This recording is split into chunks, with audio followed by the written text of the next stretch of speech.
Close your eyes, dwellers, and step into a hot August night in 1955, deep in rural Kentucky. A creaky farmhouse sits alone, swallowed by fields and woods that whisper secrets under the stars. Inside, two families laugh over dinner, their lanterns casting flickering shadows. Then, a flash rips the sky apart. Glowing eyes appear at the windows. Claws scratch the roof. Something, or some things, out there. Small, silver-skinned, floating like ghosts in the moonlight. Aliens, demons, or just the mind playing tricks. Welcome to What Dwells Beneath, where we chase the shadows of true crime, the paranormal, and the unexplained. I'm Perzival, your lantern bearer into the unknown, and tonight we're diving deep into one of the strangest, most bone-chilling UFO encounters ever recorded. This is the Hopkinsville Goblins. This isn't just a story, it's a nightmare that gripped 11 people, turned a small town upside down, and left a mystery that still creeps through the Kentucky fields. Were these creatures visitors from another world, or something closer to home, lurking just out of sight? We're going to walk you through every heart-pounding moment, from the first sighting to the desperate gunfire, and dig into what it all means. If you got chills from a Roswell crash landing or felt the Wendigo's hunger in your bones, brace yourself. This one's weirder, darker, and hits like a claw to the gut. So lock your doors, dim the lights, and step back to 1955, where something unthinkable came knocking. We'll read over witness statements, pore over what investigators found, and wrestle with the question that stalked this case for decades. What were those things?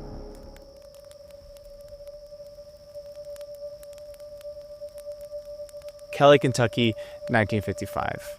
Tiny speck in Christian County, where the days drag slow and the nights stretch into forever. The Sutton and Langford families call a ramshackle farmhouse home. Think sagging porch, creaky floorboards, no electricity, no running water. Just lanterns flickering, a wood stove glowing, and a well out back, half hidden by weeds. On this sticky August evening, 11 people are crammed inside. Elmer Lucky Sutton, a weathered farmer with a steely gaze, his mom, Jeannie Langford, the glue holding everyone together, Billy Ray Taylor, a 21-year-old visitor with a restless streak, and a mix of wives, brothers, and kids, all sharing a simple meal under the hum of summer bugs. The air's thick with heat, the fields outside are endless, and the darkness feels like it's watching. Around 7 p.m., Billy Ray heads outside to fetch some water from the well. The sky's clear, stars burning bright, when something stops him cold. A metallic object, gleaming like a polished chrome, streaks across the sky, spitting rainbow colors, reds, blues, greens, like a shattered prism. It's not a plane, it's not a star, it's something else. Billy Ray watches, heart hammering as it slows and sinks into a gully half a mile away, vanishing behind the trees. He stumbles inside. He shouts that he has seen a UFO and it has landed behind the trees. The family, they burst into laughter. Lucky slaps his knee, grumbling about city boys and their imaginations. Glennie, she shakes her head, telling Billy Ray to quit scaring the kids. But his eyes, they're wide. His voice is shaky, and the room feels heavier now, like the night is closing in. By 8 p.m., the family's dog is going berserk, snarling like something's tearing through the yard. Lucky and Billy Ray exchange a glance. This is when they grab their guns. A 12-gauge shotgun for Lucky and a .22 rifle for Billy Ray, standard for rural life, and they creep onto the porch. The air is still, too still, and the moonlight casts long, twisted shadows. Then they see it. A figure, maybe 3 feet tall, standing in the yard. Its skin glints like silver, like liquid metal, catching the moonlight.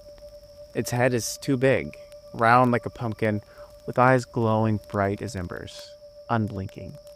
Thin, spindly arms end in claw-like hands, and its legs are short, almost useless.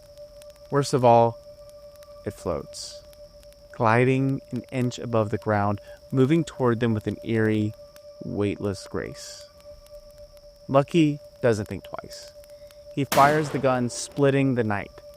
The creature flips backwards like a gymnast on wires and vanishes into the dark.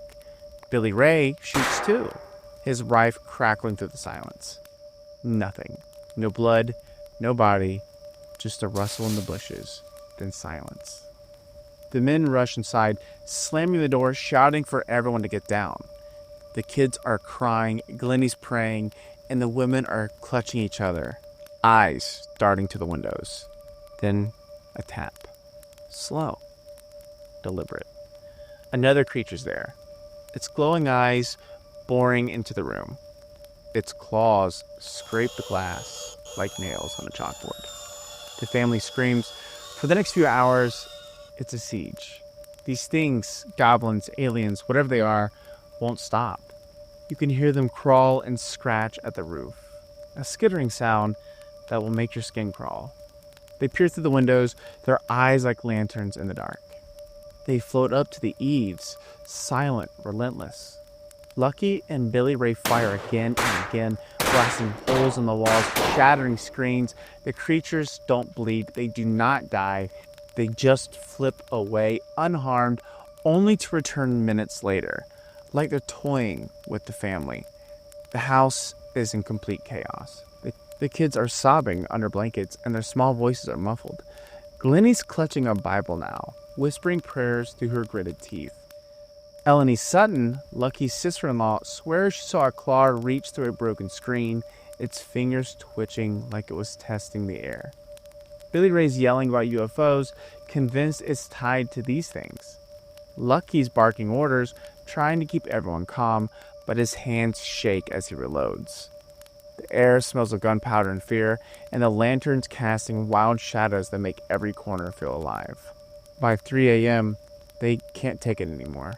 They pile into 2 trucks, 11 terrified souls, kids squeezed between adults, and tear down the dirt road to the Hopkinsville police station, leaving the farmhouse to whatever's out there. But this wasn't a prank. These weren't drunks spinning a yarn.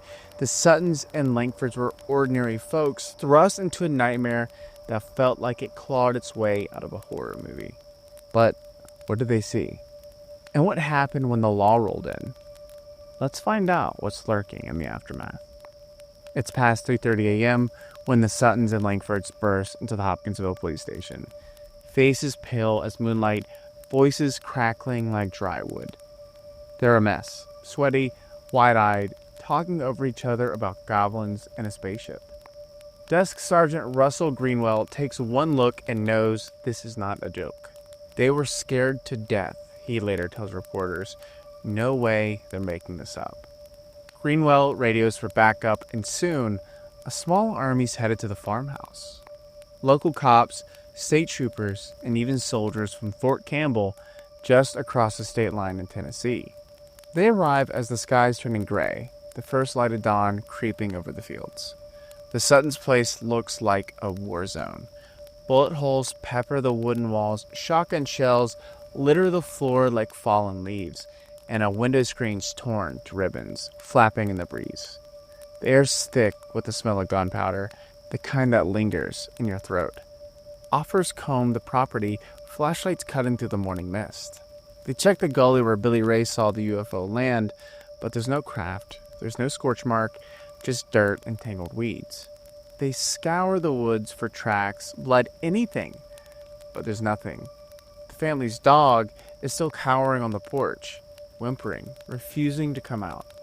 Whatever was there, it's gone now, leaving only questions and a house that feels wrong. By sunrise, the media catches wind, and Kelly becomes a circus.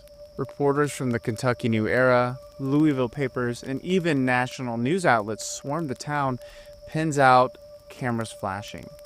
Headlines scream about little green men, a phrase that sticks like glue, even though the family swore the creatures they saw were silver, not green. The Suttons and Langfords want no part of this. They're private folk, scrapping by on farm work, not chasing fame or fortune. Lucky's gruff, telling reporters to get lost. Glennie shakes her head, clutching her kids, her face etched with exhaustion. They gain nothing from this. No book deals, no movie offers, just whispers and stares from the neighbors who don't know what to do or what to believe. The Air Force Project Blue Book, the government's UFO task force, sends investigators to poke around. They interview the family, walk the property, and take notes with all the enthusiasm of a tax audit. Their verdict? Inconclusive. No physical evidence of aliens, well, they say, so case closed. But the family's story holds like iron. All 11 witnesses, kids as young as 7, adults as old as 50, tell the same tale. Glowing eyes, floating figures, a night of unrelenting terror.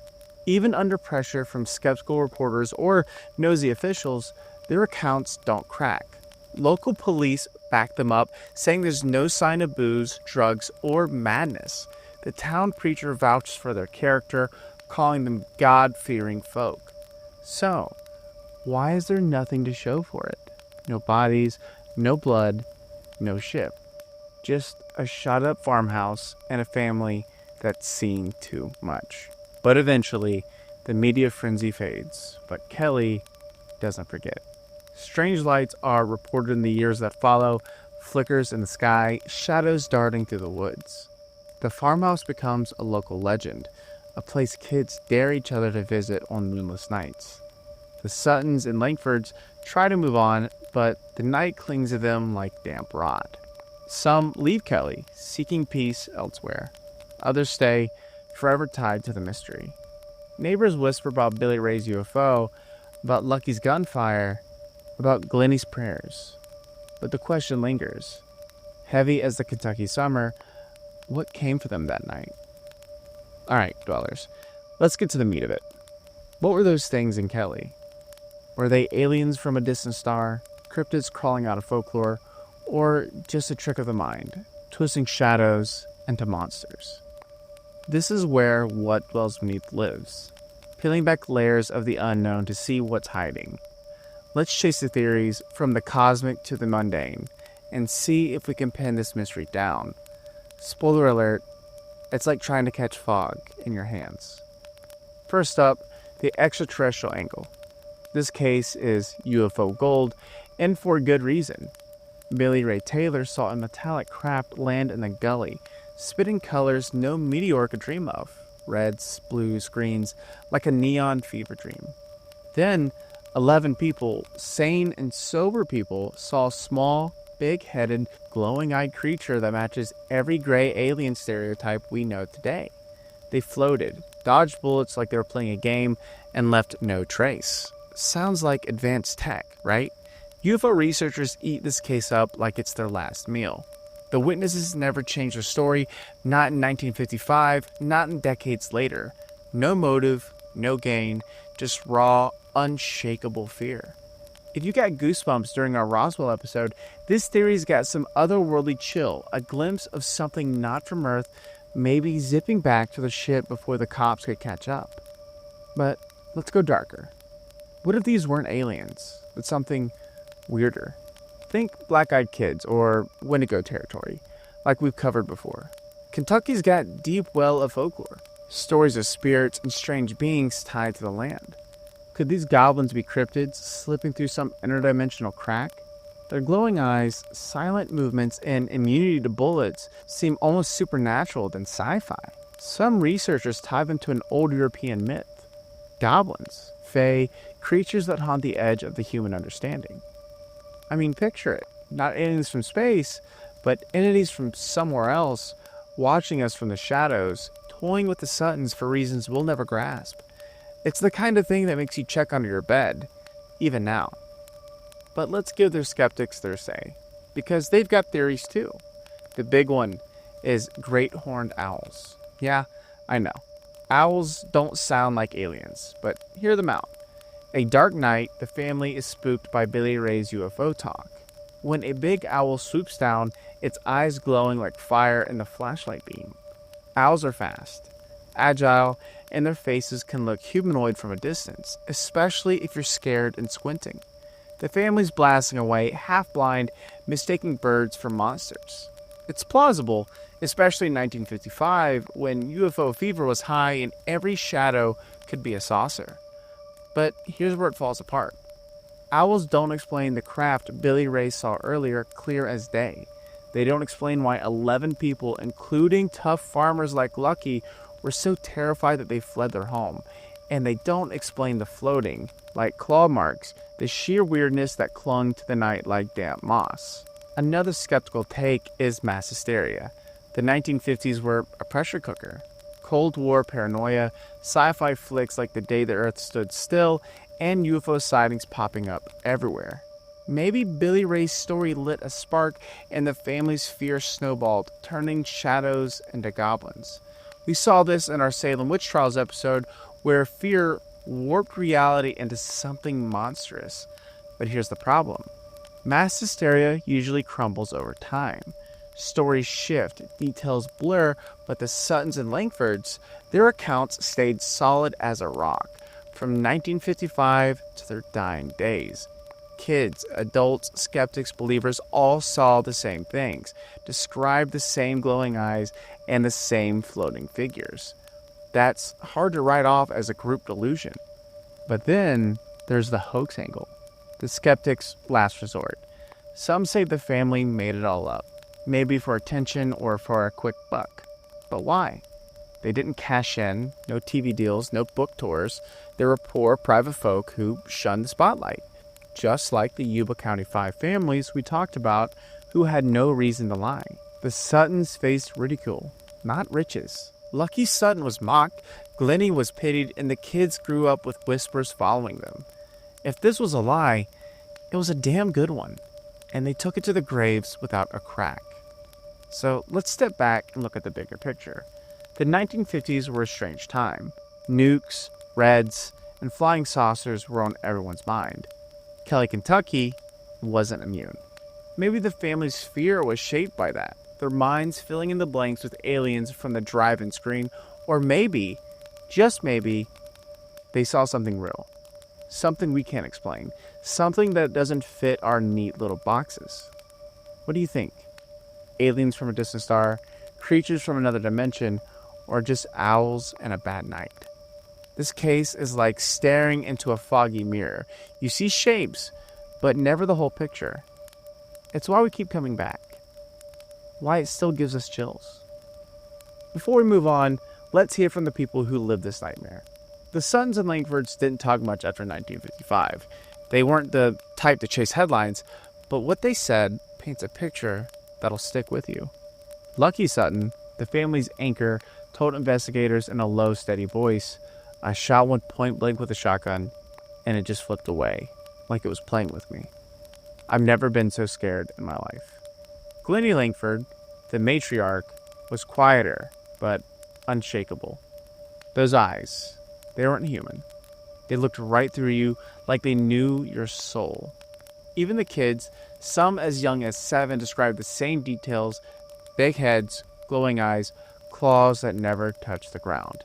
One of the boys, years later, said, "I still see those eyes when I close mine." In the 1970s, Billy Ray Taylor, older but just as certain, stood by his story, stating he knew what he saw. The ship landed and those things came for them. He then added, "Ain't nobody gonna tell me different." What's chilling is how consistent they were. 11 witnesses from different ages and temperaments saw the same thing. No one recanted, even when reporters hounded them or skeptics laughed. Local voices add to the mystery. A neighbor, interviewed by the Kentucky New Era in 1955, said Lucky's a straight shooter in every sense.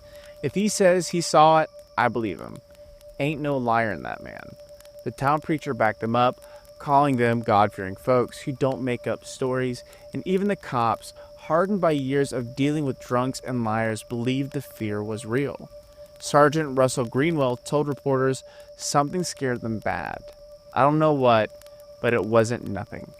But unfortunately, the lack of evidence is what twists the knife. No bodies, no blood, and no ship. Just a shot-up farmhouse and a family that never quite recovered. The Suttons and Langfords carried that night like a weight. Some leaving Kelly to escape the memories, others staying, forever tied to the mystery. It's a story that feels true, even if you can't touch it, and that's what makes it haunt you. The Hopkinsville Goblins didn't just scare a family, they reshaped the way they think about aliens. The case birthed the phrase little green men, even though the creatures were silver, not green. That image, big heads, glowing eyes, small bodies, became the blueprint of every alien in pop culture, from Close Encounters of the Third Kind to Gremlins and Critters. The story spread like wildfire, fueling UFO mania in the 50s and beyond. Kelly leans into it now, hosting the Little Green Men Days festival every summer, with UFO talks, alien costumes, and green-tinted beer. It's a party, but for the Suttons and Langfords, it was no celebration. Reports still trickle in from Christian County. Strange lights in the sky, fleeting figures in the fields. In 2005, a local told a UFO podcast about a silver shape near the old Sutton farm, gone before he could snap a photo. In 2018, a trucker claimed he saw glowing eyes on a back road near Kelly, watching from the trees. Is it folklore growing legs, or something more? So, what dwells beneath the Hopkinsville Goblins? A close encounter with extraterrestrials come to poke at our little corner of the universe? Or a brush to something older, stranger, tied to the Kentucky soil? Or maybe it was just a family caught in a perfect storm of fear and shadows, turning owls into monsters. The Suttons and Langfords saw something that night, something that shook them to their core and left a mark on history. No bodies, no blood, no ship. Just a story that refused to die. Thank you for staring into the Kentucky night with us today, dwellers. Also, thank you all for the listener encounters submitted. We now have a few hundred to comb through, and we're gearing up for a listener encounter episode once a month. Got your own story of glowing eyes or strange lights?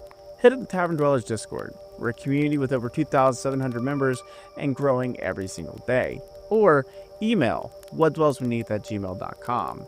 We also now have a Patreon, which will be linking in the episode description. Speaking of which, once you subscribe to the Patreon, we'll shout you out in the next episode because we are eternally grateful. And lastly, be sure to rate us on Spotify and Apple Podcasts. 5 stars if you can. And thank you so much to our producer Neku and my research assistant Cryptid for making this dive so chilling. And next week we have another tale to stalk your dreams. So stay curious, stay safe, and listen for what's above.